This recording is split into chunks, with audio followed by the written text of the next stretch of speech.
Jeg hedder Kim Vestergaard, og jeg er født og opvokset i Danmark og boede i Afrika en del af mit første liv, indtil jeg var 12 år. Og så flyttede jeg så til England, og der boede jeg så i 13 år, hvor jeg så tog min uddannelse som small scale sculpture, slags håndværk, kunsthåndværk. Og begge mine professorer på universitetet i England, de var begge to guldsmed. Så jeg har ligesom lært det den vej igennem. Så jeg er blevet guldsmed, sådan lidt autodidakt, men har siddet og lavet guldsmed håndværk i næsten 20 år. Der er flere og flere guldsmede, der kommer til Aarhus og til Danmark. Der er rigtig mange unge piger, som der har lyst til at være guldsmed. Så der bliver udlært en del hvert år, som der gerne vil være, og der gerne vil være guldsmed.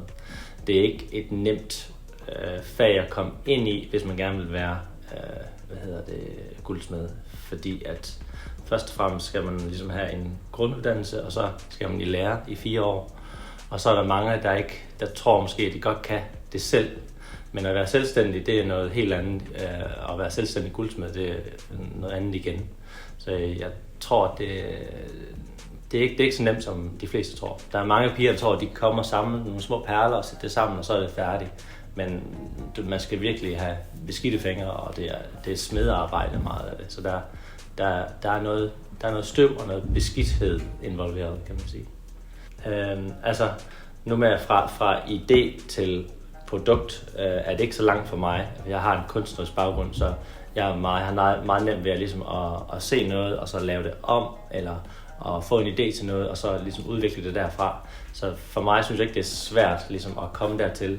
Nogle gange kan processen i at få det lavet færdigt til, at det så kan være i butikken og blive solgt, det kan godt være en proces i sig selv.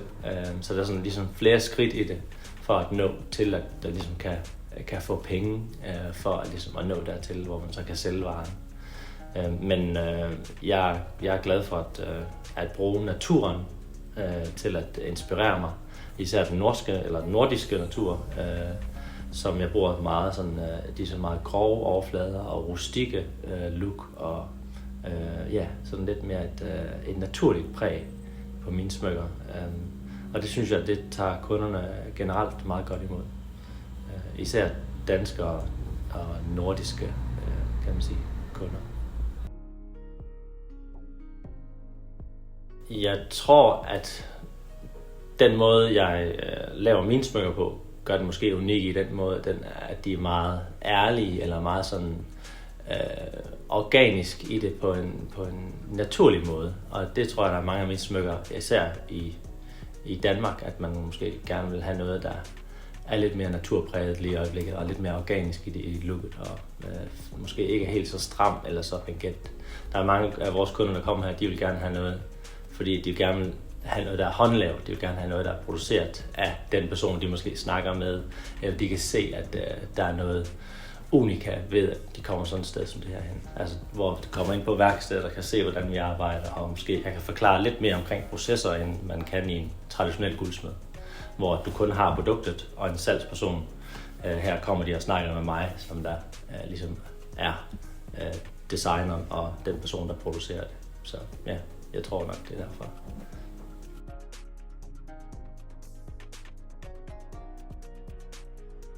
Jeg tror, at det er meget tilfredsstillende at kunne sidde og lege, eller at designe og kreere hver dag. Og kun at komme ind og betale en for det. Det synes jeg er vildt spændende og meget sjovt.